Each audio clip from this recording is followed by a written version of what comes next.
Hey, I'm Erica. And I'm Jules. Most people have at least one thing that they can't or won't eat. Yeah, we're definitely like that. We started this podcast to talk about the gluten-free food industry, like new products and some of the stories behind your favorite brands, and living life with a specialty diet, and also some important healthcare topics. Since we're basically both broken inside. You had me at eat.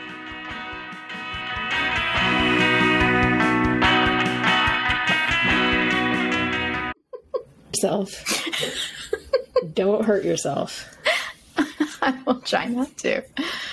I could do it. Hey, and welcome to another episode. You used to laugh every single time. You're just afraid of what's going to come out of my mouth. Welcome to You Had Me at Eat. Welcome. You just never know what Erica might say. You never know. Hello. Hi, we're here. We hope you had a happy holiday season. We are finally done with everything. And we're moving on to New Year's. And good riddance 2022, because if you are watching this, you can see that Jules looks slightly different. For those listening, Jules currently has a sling on and has a cool shiner on her face. Jules, how was your Christmas? Christmas was slightly abusive to me. Christmas was not my friend this year. I actually took we tumbled down some steps on Christmas Day, and I went face first down some wooden stairs on Christmas Day. I was trying to hurry down some steps to take a picture of my daughter holding a little baby. It was really cute. It was going to be a great picture. But I didn't hold the hand railing. And I went face first down these wooden stairs, and not recommended. So yeah, I got this lovely shiner, and it's very sore. But I also I have bruises and contusions and cuts and stuff all over my body. But most importantly, I broke my collarbone, and also not recommended. So, yeah, super fun. So if you want a game on whose Christmas was worse, mine, I just had a continuing sinus infection and was on anti-nausea medication, which was, I thought, pretty crappy Christmas. But then Jules sent me a text to remind me, well, it could always be worse. It could be worse. Be Jules' Christmas. That's right. And honestly, it could have been worse. I got really lucky. Apparently, the people who saw my epic fall thought I broke my neck. So it could definitely have been worse. I don't think it was as graceful as I tried to make it, but literally an HBO documentary called The Staircase. That's a famous murder mystery. Yeah. Stairs are dangerous. We had been sitting at the top of the stairs eating dinner, telling everyone who went down the stairs, because it was a very steep staircase. We're like, be really careful. Those stairs are super treacherous. So I have no excuse. I really have no excuse. I was telling everyone to be careful on the stairs, except me. It's the ghost of Christmas future just came up and bitch you on your ass. It did. It did. Yeah. It's really not done good. Eating at this time? Were you done with the festivities? Oh no, I had just finished eating, but we had just gotten there, and we had just sat down and had little munchies, and we were just getting ready to start visiting with the rest of it. It's a big, family thing. How we have everyone at our house for Thanksgiving. So 20-some people are at our house for Thanksgiving. Then that 20-some people come to my sister-in-law's house for Christmas. And that was where we were. So, yeah. Good times. So did you go to the ER, or did you just... Heck no. What do you think? I wanted to get COVID or the flu or something like that? Just going to hang out here. No. Don't mind my arm dangling out of my socket here. No, I know. One of the 20-some people who were there is a PA. And so she explored the situation, and I did not have a shoulder out of socket or anything. And she put my shin back together with some steri strips. I probably needed some stitches, but I was not going to the ER on Christmas. No, not on Christmas. No. No. So, yeah, I've been to see an orthopedist since then, and I got lucky because my bone is broken, but it sat back where it should be. So it just keeps popping out of place now, which is not fun, but, hopefully I'll avoid surgery if I'm a good girl. And I try to, we're going to try to help you as much as possible, by having you not move the right side of your body. Problem is, Jules, you are not ever the kind of person to sit still, and just not use your arms in any way, sense or form. I just baked some cookies actually, and I made artisan bread yesterday, which was really hard to do with one hand. I was like rolling the ball of dough and everything. But oh my gosh, you know what? If I can do it one-handed, people, so can you. You can do it with two hands. You can do it with two hands. Do it. Yeah. It wasn't my prettiest loaf, but it was done and it was delicious. So I know you're in the middle of like doing massive recipe testing. Is there anything that you're like, oh my gosh, I have like a million XYZs to make in the next month? Besides bread? Top secret. Oh, top secret things. That's okay. That's why I'm like, this is really inconvenient. It's never convenient, right? It's never convenient. But like starting off the new year in a sling, never fun. Matt did that in the middle, right at the start of COVID. So we did have to go to the emergency room, and it was the day that they said like no visitors. And so he was in a sling for a while, and then he just never. I remember that. It's real gross. You were sitting there like, dude, what did you just do to yourself? Like, it's anyone in a sling. People pretty much talk about them and say that. Yeah. I mean, it wasn't even like a fun thing. I mean, never is going down the stairs, so never is. No, never exciting.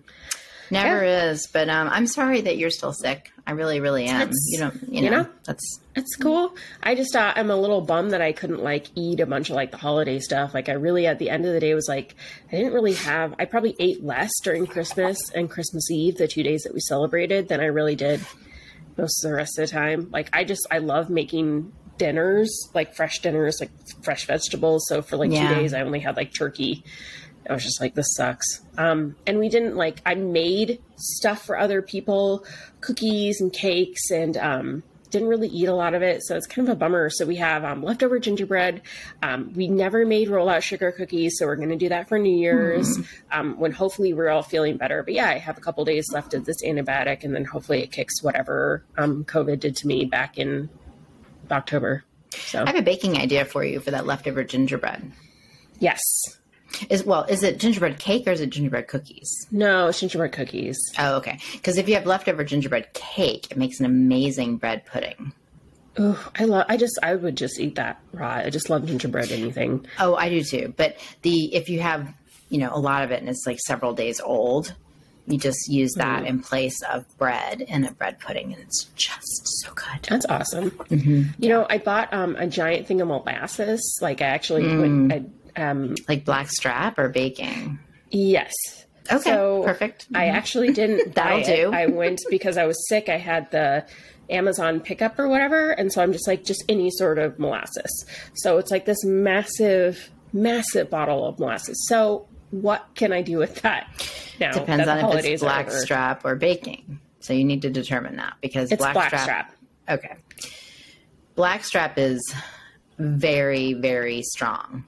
And so you need to make sure if you're using that in a recipe, it actually calls for blackstrap molasses because it needs to be offset with some other things in order to take that,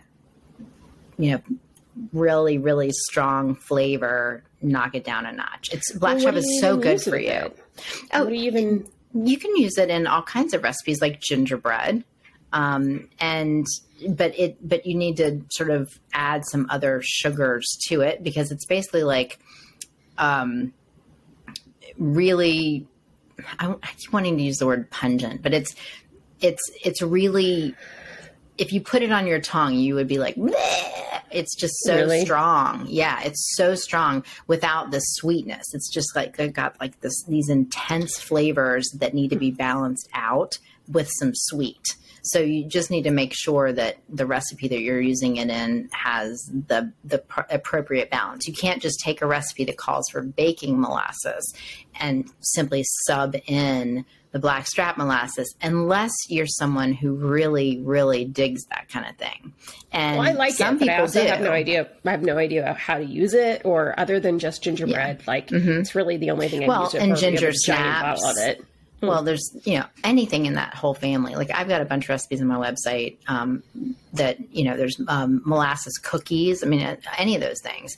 And then sometimes it'll say you can use either one, and then, you can do it to taste. You can add more or less sugar to balance it out. Because some people love it. Like old fashioned recipes, a lot of those people did use the blackstrap molasses because they weren't as sugar head people like we are nowadays. And so their taste buds were more accustomed to that. But anymore, a lot of people, prefer the more neutral flavor that a baking molasses has. So I guess that's what I'll be doing after this, is finding ways to use my massive container of molasses, because I have no idea what it's really good for you. It's got all kinds of, minerals and stuff in it. So it's really good. So, you can just think while you're eating your cookies, just like, this is good for me. So Jules said it was good for me. Jules said this I need to my have daily another multivitamin. cookie. Yeah, exactly. This is my multivitamin right cookie.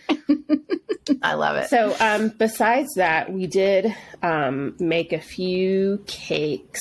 Whole Foods has a line of 3 new cakes that are made with okara flour, which is the spent soy after soy is milked to make soy milk.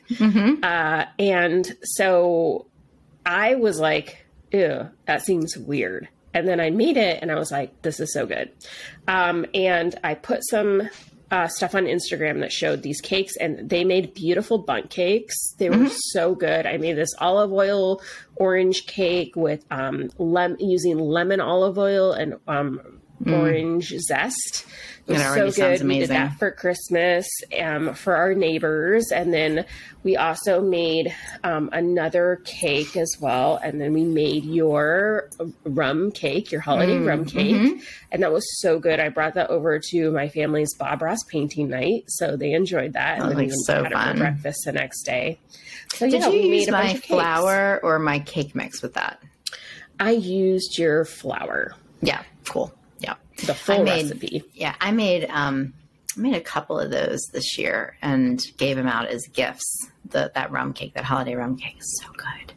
Yeah, I love that. It was so good, and it was so good for breakfast too. Oh, I bet. I don't know if I should have this for breakfast. Absolutely. Anyway, absolutely. Yeah. I give you permission. So everyone was super impressed. I'll share the photo. Maybe it can be our cover photo because it was so cute. That dog. It was so cute with the dog. Oh, it was such a beautiful dog. Whose dog was that? That's my aunt's dog, and it's so really pretty. Cute. And it chews on your shirts. It's a weird dog, but it's I think that's so less cute when you own the dog that chews on your shirts than when you visit with the dog that chews on your shirts. It's real cute, but that was fun. So I had more fun possibly on the days leading up to Christmas and baking than I did actually, because actual Christmas was like I feel like crap. So didn't really do anything. But now we've got to make up for it now that I will slowly be off these medications and then eating to my heart content when it comes to all the cakes I did not make. That's right. Oh, that sounds like a movie. All the cakes that I did All the cakes I didn't make. To all the boys I've loved before, except for this time it's cakes. That's right. So what kind of cakes are you going to bake for New Year's? None. Well, you led me down the path and then I just fell in. So I think I'm going to do roll out sugar cookies for New Year's because I did it last year when you spell out, oh my God, 2023 or whatever. I threw away all those cookie cutters where you could spell stuff out when we moved. I know, I don't have them anymore. But I don't know. I do want to do another rum cake with just for us so we can play around with the insides a little bit. Use different rum or maybe even do a soak with bourbon. So, so play good. around with that. But and then another one I really like is to use pistachios on top of it instead of pecans. I really like doing that. You and your pistachios, man. I'm digging on the pistachio. Did you see the recipe that I published for vegan pistachio Nutella? Yeah, and I think that's weird. So good. So don't good. like that.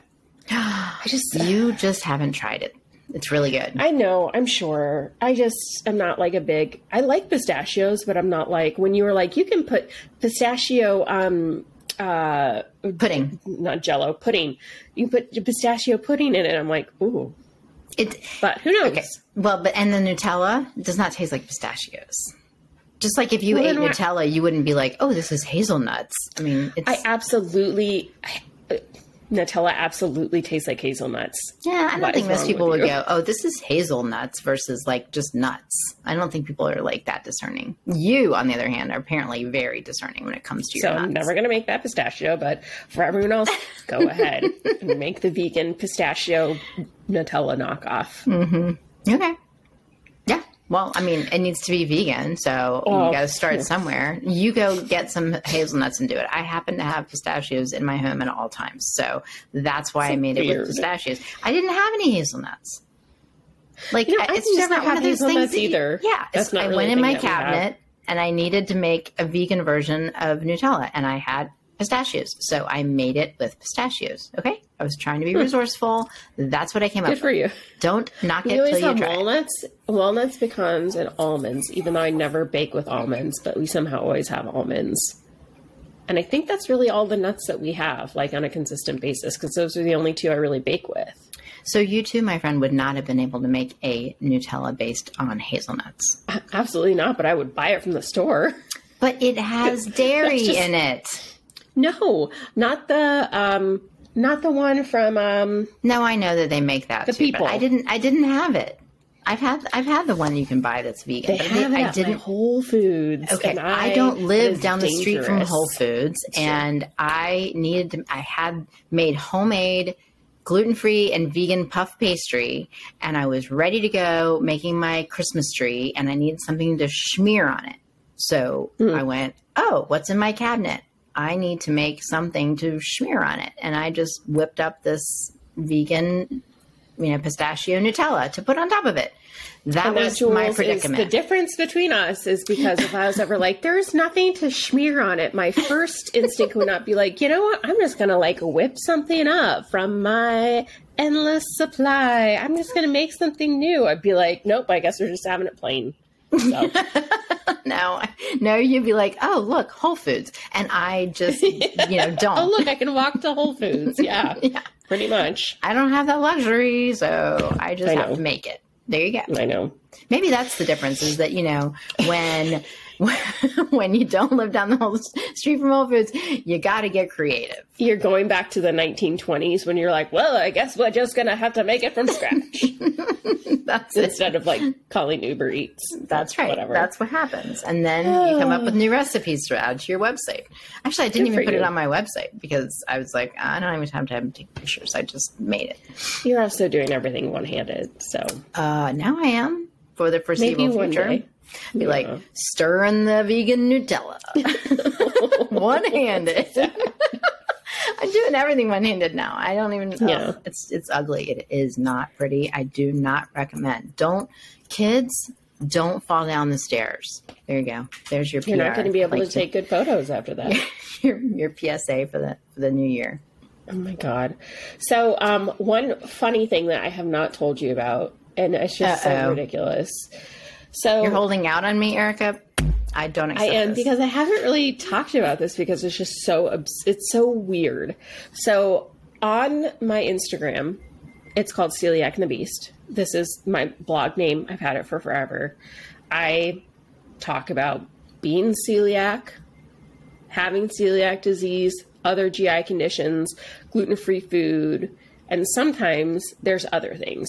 Sometimes I'm a raging feminist. Sometimes I talk about cats because I have them, right? But I also have an Instagram just for the cats. That's just because which I follow religiously. I post dumb stuff all the time. I'm just going to post on the cats. And sometimes I have family members that don't want to hear all my food stuff, so they just want to follow the cats. Great. And my daughter follows your cat one too.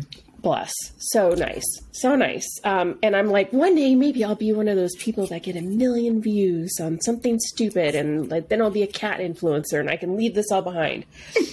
So the cats will follow me everywhere. I'll be a cat influencer. So about 8 weeks ago, I posted a video on Instagram that was about one of our tiniest kittens that we had at the Bottle Baby ICU, which is where I volunteer at for sick neonatal kittens. So they're kittens that are super, super tiny and they need our help the most. So Instagram pays me to post. That's kind of just how content providers are right now with Reels. So you get a month basically to create Instagram Reels. That's why all the influencers that you know are posting the dumbest, shortest Reels, because that's how they're gaming the system to get more money.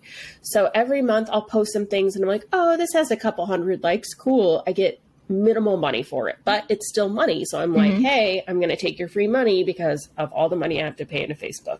So thanks, Meta. So I put this thing that I did 7 weeks ago on a bonus, and I'm like, cool. So while it was eligible for a bonus, it was like doing okay. I made probably $20 off of it, right? So the other day, it must have been picked up somewhere by someone because it has 500,000 views, which is cool. Wait, it's a cat video on Celiac and the Beast? It's a cat video on Celiac and the Beast. So here's the problems. One, I get $0 for it. If it would have had 500,000 views when I had on there, I would have made thousands of dollars from this video. God. Oh, but because it bonused out. Oh, God, you're kidding. $0. Also, another problem. I now have gained thousands of followers. Great. No, because what they're looking for is cat content, which I have bare minimum on for my Celiac and the Beast post because I talk about celiac disease. Right. So unless one out of 100 cat poop. So unless it's like 1 out of 100 that have celiac just happen to also like cats that stumble on my page. So then I am inundated with just comments on this video, which is great. Good for them asking about that. So I spent most of my holiday break explaining to people about Bottle Baby ICU and caring for neonatal kittens. I don't need to, but I'm trying to like make the best out of whatever this is. But it's still continuing to this day to rack up views. Oh no. And I'm just like, why couldn't that have been money? Why couldn't that have been on my cat Instagram? And so I'm like on there being like, follow this Instagram instead. Terrible Murph. And now it is tanking my actual content. Tanking. Oh no. So I now you're trying to be yesterday I'm like, do I just delete my Instagram because this is so messed up?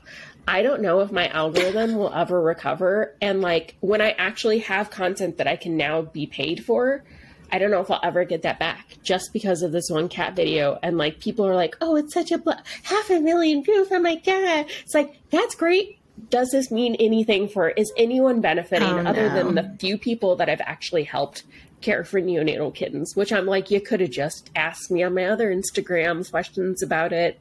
And so now I'm just like, what do I do? I'm so like, and this is a stupid problem to have. This is not an actual real life problem. This is a stupid made up algorithm problem. Yes, 100%. But like, if you're looking for Celiac and the Beast on Instagram, you better like do something special because you're not going to be served my ads anymore. You're not going to be served anything because straight up now Instagram's like, this girl loves posting about cats and nothing else.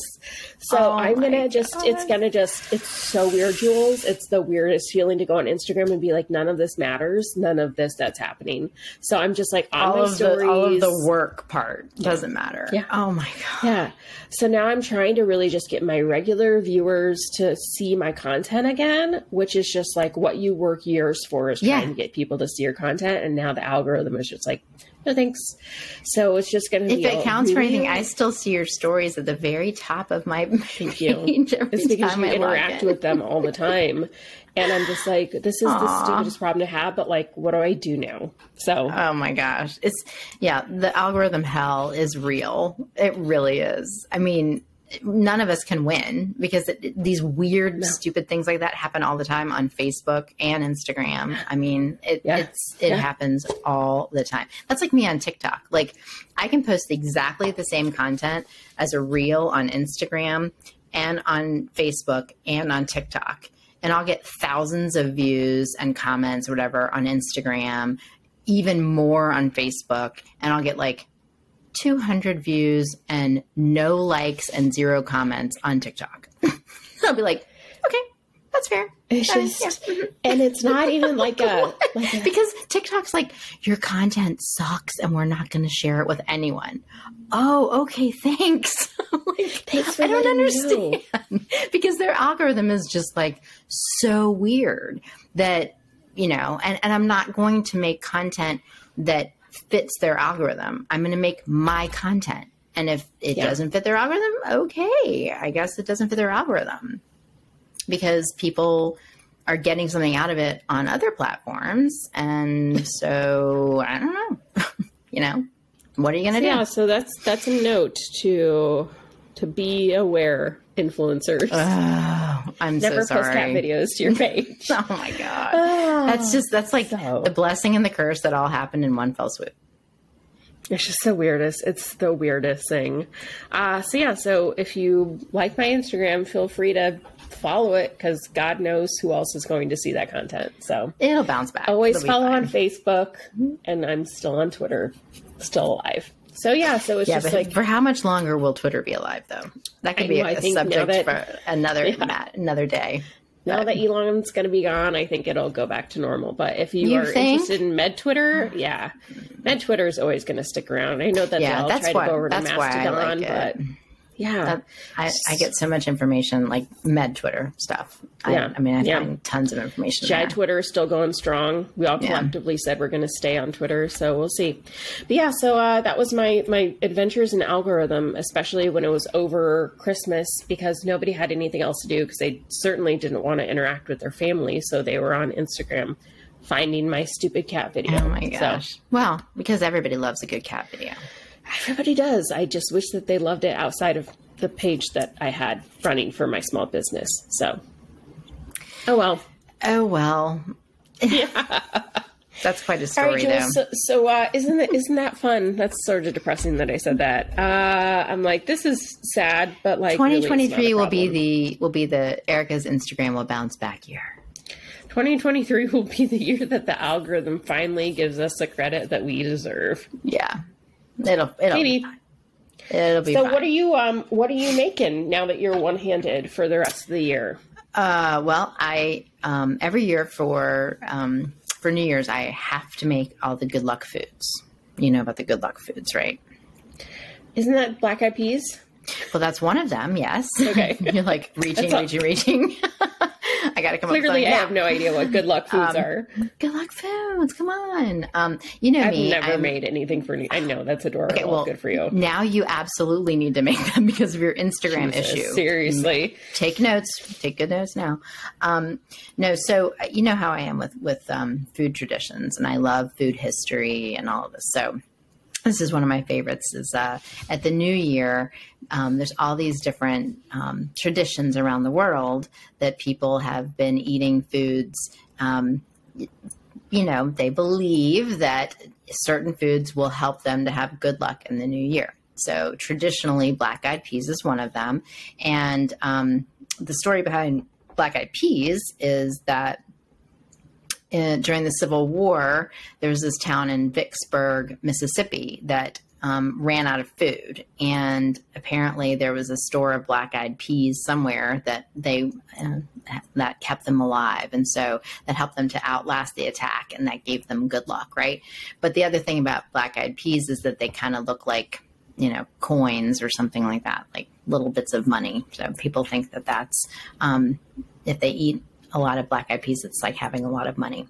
So black-eyed peas have in the South been made into a dish called Hoppin' John, and you can just cook the black-eyed peas and put them over rice or put them over noodles or anything like that, and that's called Hoppin' John. Well, I have a recipe that I made up years ago that you can make them into Hoppin' John hush puppies or fritters, or they look like crab cakes when I usually make them, but I still call them hush puppies just because of the alliteration. But they are so good. And I don't know why I don't make them more often, because it's basically like a veggie burger, but they're so delicious, and you can even make them in the air fryer. And so you can look at them on my website, but it's Hoppin' John hush puppies, and you can spice them up or spice them down, but they're vegan, gluten-free, obviously. And most of us, peas? Are black-eyed peas or beans? Yeah, they're in the legume family. So they're, the same thing. Yeah. And basically just go onto the aisle that has all the dried peas and beans and soak them overnight. Usually you're finding them, and you never know with those dried ones how old they are. This is what's so weird about those, because you just think they're dried, they're all the same, whatever.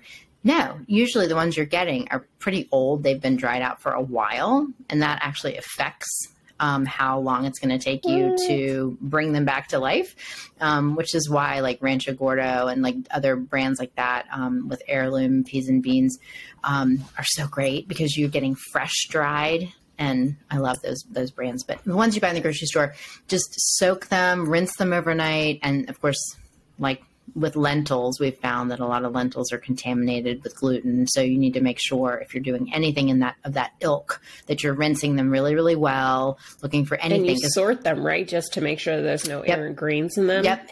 And also sometimes there's little tiny rocks too. So you definitely, with anything like that, you want to make sure that you're rinsing them well. And I put them in a sieve or a colander and soak them, and also sift through them and make sure there's nothing, errant grains, as you said, but also just nothing else that's not what you're wanting to eat. And then you soak them overnight and rinse them again, and then bring them to a boil in a large pot covered with water. You can use, any kind of cooking stock that you like, or water just with a bay leaf in it, or other seasonings. And then once they're really, really cooked soft, then you can mash them, or keep some in whole and then keep the rest of them mashed. And then you just sort of use them to hold together to form into whatever shape you want. Like I said, like a patty or like a hush puppy or whatever. And you can deep fry them, you can pan fry them, you can air fry them, you can cook them in the oven, but spice them up or down. I like using adobo chili peppers in them for some spice. They're so good. And again, you eat them and you're like, this is good luck. And so then you think, well, that's nice. But a lot of people serve them over top of cabbage, which is another good luck food for the holiday. And I'm not like a huge cabbage fan, but I found this recipe a while back for the Danes like to eat their cabbage sort of stewed, sprinkled with some cinnamon and sugar. And I actually really like it that way. But traditionally, the Germans are the ones who make it more like sauerkraut. Not my favorite. I hate all of these things so far. I know, but like I promise, if you made it, you would like the Hoppin' John. But the cabbage sounds not very good, but it actually is really pretty good. You put a little bit of cider vinegar on it and a little bit of sugar, and it's actually pretty good. So you can serve the Hoppin' John on top of that if you want to. But the cabbage is supposed to look like folded money, like folded green. So that's also supposed to bring you good luck. And then another thing that people do a lot of, and you could do this one if you just wanted to choose this one instead at the holidays, you could just do long noodles. Is supposed to be symbolic of long life. So any kind of pasta, gluten-free, obviously, that we would be eating, would be symbolic of long life. You would want to do that for the holiday. So what's your favorite gluten-free pasta? Wow, that's like putting me on the spot. Yes. I don't know. Well, we do so many. Yeah. Yeah. Well, so, you could do anything from like shirataki noodles, which are, basically, those are crazy because they're made from tofu and they're konjac. Yeah. Konjac? And they're like, takes more calories to eat them than it does to, to have eaten them. But you could also do something super healthy like the all the different brands that are out there now that are made from legumes or edamame, vegetables, all of those that you can actually get now in any kind of noodle shape, to just the traditional ones that are made from corn or from potato or rice. There's so many choices. Do I have to put black-eyed peas on top of that, or can I just eat a noodle dish and call it a day? It depends on how much luck you want to have in the new year. That's up to you. Oh, God, that's a lot of pressure. It's a lot of pressure. But anyway, so all this information is on my website, on my New Year's post, as well as those recipes. So that's what I'll be doing. But in the more fun category, I will also be making my rum balls. So I really love those. Those are no bake, right? No bake rum balls. And I use a gluten-free Rice Krispie cereal. As we all know, hopefully, Rice Krispies in the U.S. are not gluten-free like the traditional ones. But there are some other ones out there. Don't use puffed Rice Krispies. Use the crunchy ones. And I have a link to some brands on the article for for the rum balls, to some that are gluten-free. And you can make them different flavors, but it's really super easy. You just use like cocoa and obviously rum, which is distilled alcohol, so that is gluten-free. And then use like chopped nuts. You could use hazelnuts if you wanted to. Maybe if you had pistachios. Them on hand. Pistachios even. I traditionally hope you make a pistachio one. I used up all my pistachios though. I use pecans or walnuts, but and then any kind of liquid sugar like agave, coconut nectar, honey, anything like that. Water, and then confectioner's sugar. And then you could also use protein powder. If you have a protein powder that you like that actually tastes good, I have made this recipe with good tasting gluten-free protein powder before. If you just want them to be a little bit healthier, but if not, just stick with regular baking cocoa. They're super easy. You just whip them up and then, roll them in a ball. And they're really pretty because you can roll them in more coconut or roll them in like crushed nuts or whatever and serve them. And they're super festive. But the rum, like I said, is distilled. And so you can I like using like Captain Morgan's spiced rum. Actually, I think that with the cocoa is just a lovely flavor. And it just makes for a pretty festive tray just because you can have them all dipped and rolled in different things. And no bake makes them really easy and fast. So that's definitely what I'll be making one-handed. My Lord.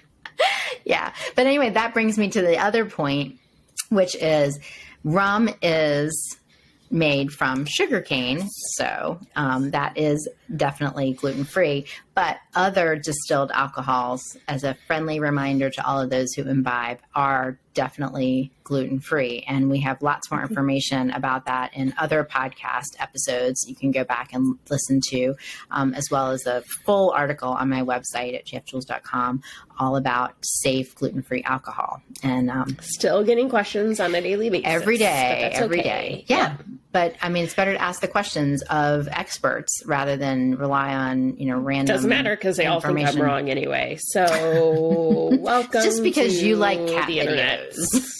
You're the cat lady. You don't know anything. Oh my God. Yeah, it's frustrating. Like I had someone who was talking about like, oh, some companies said that their wine isn't gluten-free. I'm like, it absolutely is. It's a conventional winemaker from New Zealand. It's gluten-free. Yeah. Like, you're fine. And she goes, well, it made me sick. And I'm like, well, then maybe you have a histamine intolerance. Yeah. Like, there's so many reasons why food can make you sick. Yeah. Like, my God, I don't judge coffee. It's my favorite. It doesn't mean it has gluten in it. Yeah. So it's frustrating. This time of year is always frustrating on a multitude of reasons, but primarily for people asking me about whiskey. Yeah. So I just posted about Jameson, so I cannot wait for 1 million people to come in and tell me that whiskey is not gluten-free. So it is. And if you have any questions, you can enjoy our podcast. You can, like Jewel said, go to her website and learn more about it, or you can, go to a celiac disease center and actually listen to an expert, or take our advice for it. Yeah. Either one is probably cheaper. Literally, I mean, I have what, like 480 or 90 recipes on my website. I've got a zillion and one articles, videos, like whatever. You want to know what the number one gluten-free liquor is on my website? Gluten-free alcohol. Gluten-free alcohol. Mm-hmm.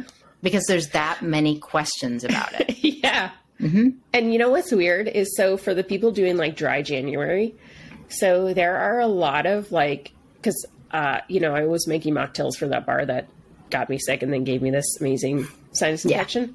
They didn't get me sick. Someone there got me sick. Yeah. Stupid. So I knew where you were going with that. Is like these drinks, like I go in and I'm like, oh, I know that liquor's safe. That one doesn't have egg. That one doesn't have dairy. So like, I know liquor. When it comes to alcohol, free alcohol, no idea what's in them. So I'm like looking at the back of these bottles. I have to go on their websites to try to figure out like what concoction that they made that's not actual distilled alcohol is what it is. So now I have like all these people doing dry January and I'm like, that's cool. I have no idea what you're serving. You know, like, I don't know if this is safe for me. So then I have to do the extra research to be like, is this non-alcoholic drink safe for me? So I just got a something called DHOS dose, I believe. And I got a gin that I'm going to be making recipes with. And it's really interesting, like just seeing the ingredients on some of these. Some of the wines are actually just regular wine, and then they're denatured to remove the alcohol, which it's like, okay, fine. But some of these like actual spirit concoctions that are alcohol free, unless it's like a mixer that was just made to like either have alcohol or not. Some of these ones that are made to taste like liquor, I'm like, what is in here? So yeah, definitely if you're doing dry January and you want to stock up on non-alcoholic drinks or mixers, like definitely read those labels, because we cannot back things that are not conventionally you know, distilled liquor. Yeah, because the distillation process is what removes the gluten from, you know, wheat and barley and rye based, you know, liquors. So that distillation is the removal of the gluten. So when you're talking about something that's not distilled, you know, you gotta take a few steps back. It's a whole new world out there for for dry January. So if you're doing that, definitely be on the lookout for those labels, because who knows what's inside that drink. Yeah. I'll leave that to you to discover and maybe report back to us. Or maybe not. Or maybe not. Maybe I'll just keep drinking. Maybe you dry January. It's easier. It's just easier to drink because we know honestly, that's gluten-free. It's just easier. So I will not be doing that. But you know, if you are, good for you, and read those labels. There you go. Well, I hope you have a great New Year's. Hope whatever it is that you're going to do is going to be fun. I hope you have a good New Year's, and I hope your New Year is at least 8,000% better than what your Christmas was. Yeah. Well, my my orthopedist on my way out the door said, you know, make sure you do lots of ice, tequila, and bubble wrap. That's what he said when I walked out the door. I'm like, yep, okay, got it. I can do those things. Yikes. Yeah. It's Jules, you're a fragile sweet flower, and please don't hurt yourself any more than you already did on Christmas. Yeah, but I turned to my husband and I said, you heard the tequila part, right? You heard that? That was just me. That just wasn't me on payments, right? You said tequila, to be fair. Because I knew all he was listening to was bubble wrap. I'm like, yes, I know you want to wrap me in bubble wrap, but all I want to do is to take him up on the tequila part. But yeah. Pretty much. All right. Well, we hope you have an amazing New Year, and we'll see you back again in 2023 with some more things. We'll be going to more food trade shows, so you'll see a lot more new products. And we hope you have an amazing rest of 2022. Ring it in safe, guys. Don't pull a Jules. Don't fall. Be safe on those stairs. All right. Don't do it. Bye, everybody. Bye, everyone.